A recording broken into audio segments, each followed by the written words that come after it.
les besoins de santé mentale en Israël ont explosé et vont continuer à exploser, nous sentons franchement que nous sommes sur un front de cette guerre, parce que c'est une guerre psychologique en plus de la guerre qu'on connaît.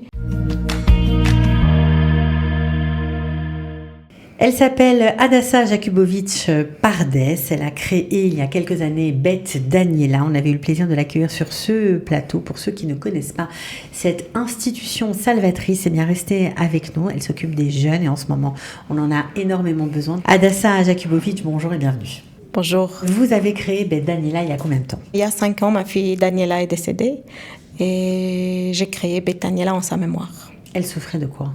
Jusqu'à l'âge de 13 ans, elle souffrait de rien. Elle était très bien, elle était très normale, un enfant très heureuse, avec plein de joie de vivre et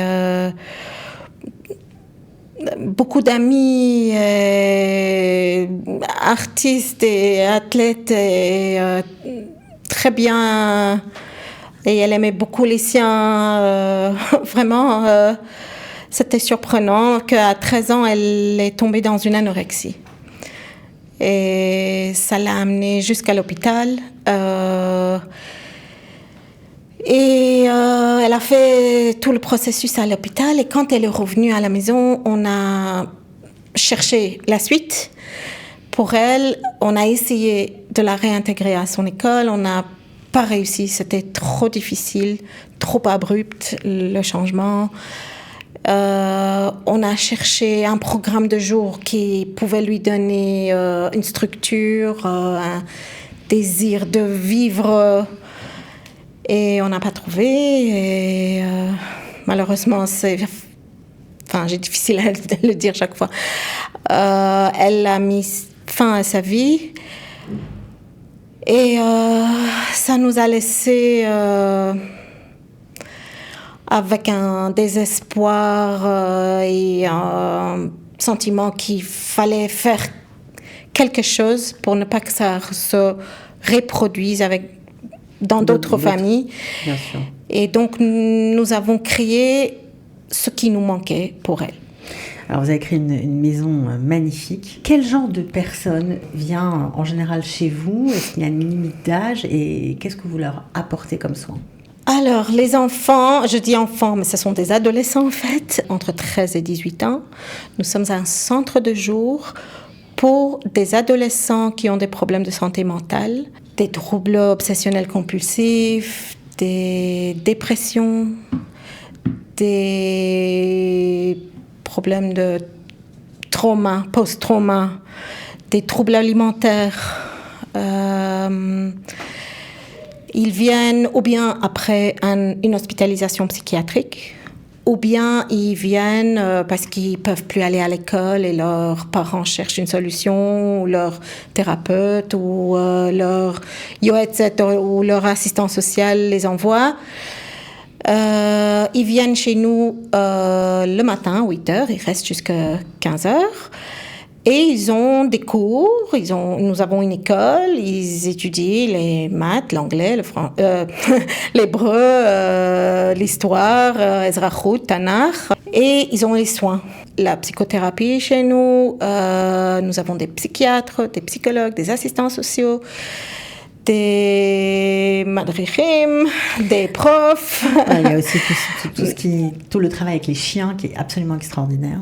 Nous sommes dans une ferme. C'est ça qui Nous sommes à Tzor Hadassa. Les enfants sont entourés d'une belle nature, calme. L'endroit est vraiment pastoral. Et ils travaillent à la ferme. Nous, on veut leur donner la volonté d'être actifs et fonctionnels. On a un chenil chez nous. Il s'occupe des chiens.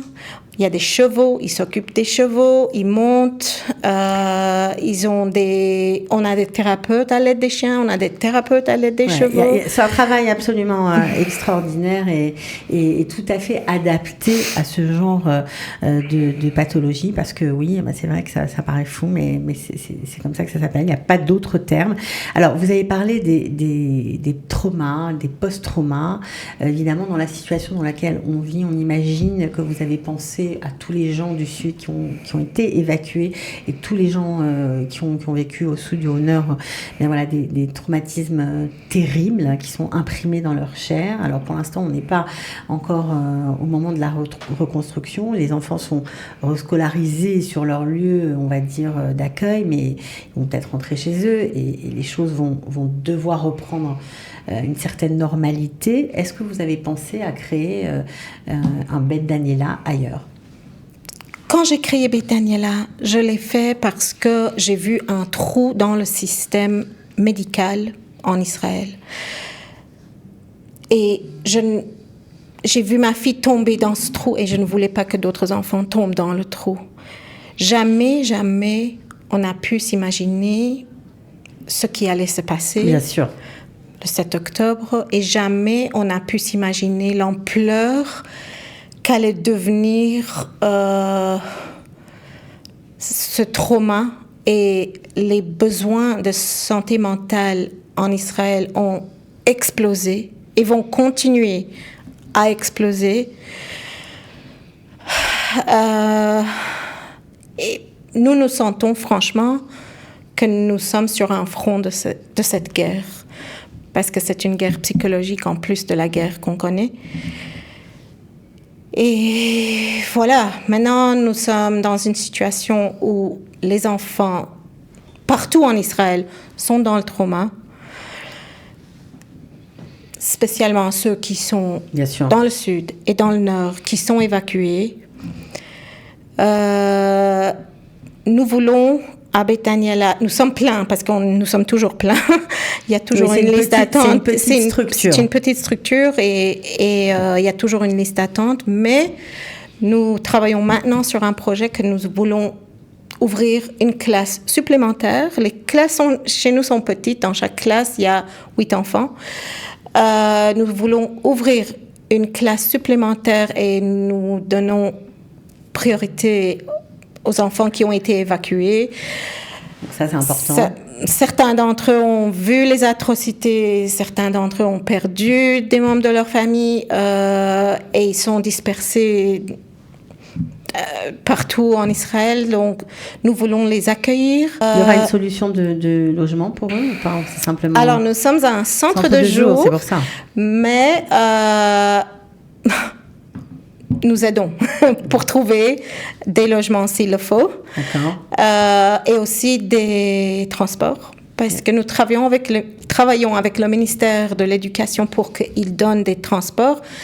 C'est encore en négociation, mais nous aidons pour trouver des solutions, parce que les parents viennent chaque matin et viennent chaque après-midi pour prendre leurs enfants. À part ça, nous avons un grand projet qui est d'ouvrir un Beth Daniela dans le sud, près de Otef-Aza, pour servir cette communauté qui a été traumatisée.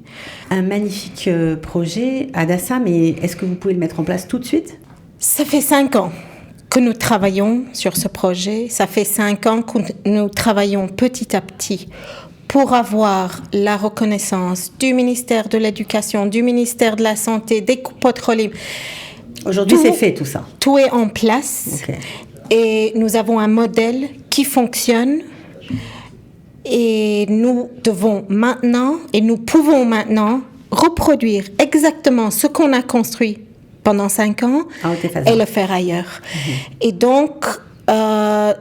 si je trouve un partenaire financier, nous pouvons ouvrir rapidement et j'espère ouvrir septembre prochain à Otef-Aza. Ok, donc magnifique. On espère vraiment que ce sera entendu, que ton appel sera entendu. Alors, est-ce que vous aviez prévu un endroit, parce que c'est un endroit pastoral, hein, on voit que c'est magnifique, c'est en pleine nature. Est-ce que vous aviez prévu des conditions sécuritaires difficiles? Est-ce que vous avez un miklat chez vous? C'est une bonne question. Alors, notre ferme se trouve juste à la frontière de la ligne verte. C'est un endroit exposé. Nous sommes dans une ferme ouverte et notre population est une population vulnérable que nous devons protéger. Il n'y a pas de miklat, quoi. Il n'y a pas de miklat, mais On a commandé un miklat dès que la guerre a commencé et on est en train de ramasser des fonds pour payer ce miklat pour que ce soit vite livré. On a une campagne qui est sur notre site betdaniela.org. Si vous allez sur le site, vous allez voir la campagne pour ramasser des fonds pour payer ce miklat. On est aux 2/3, je crois. On a déjà reçu les 2/3 de donateurs généreux. Donc beaucoup de projets pour vous, pour ceux qui nous prennent en cours. Voilà, ouvrir une classe supplémentaire au sein de Bet Daniela à Tzur Hadassah, construire cet abri et puis bien sûr se développer à Otef Aza, ouvrir une réplique de ce centre de jour dans le sud pour les enfants traumatisés. Alors si certains nous écoutent et ont dans leur famille, chez leurs amis, un enfant ou un adolescent qui souffre d'anorexie ou de troubles de santé mentale, on peut vous l'envoyer ? Certainement.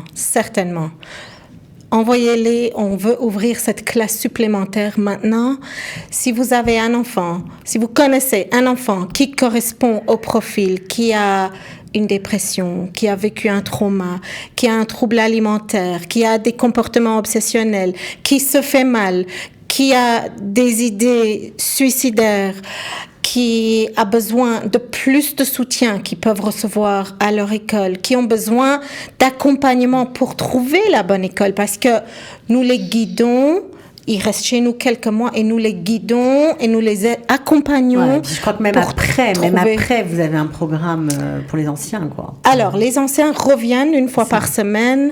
On les voit, on sait où ils sont. Il y en a qui sont déjà à l'armée, il y en a qui sont chez Ruth Leumi, il y en a qui sont à l'université, que les universités ouvrent bientôt, on espère. Ils restent toute la vie près de nous. Bien sûr. Oui. Et leurs parents aussi, évidemment, parce que les parents font entièrement partie du processus.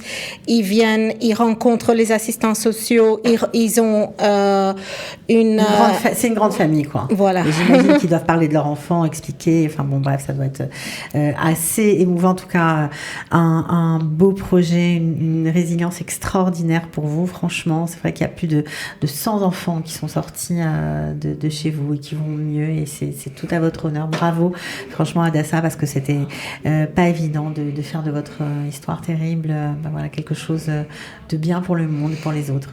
Voilà. Merci beaucoup. Je vous en prie. Donc j'espère que vous allez aider ce projet magnifique et puis j'espère que les enfants du Sud auront la chance de vous avoir. Voilà, si vous avez envie d'avoir des renseignements, www.betdaniela.org, très facile. Merci à Hadassah Jakubowicz d'avoir été avec nous. Merci. Et à très bientôt. À bientôt.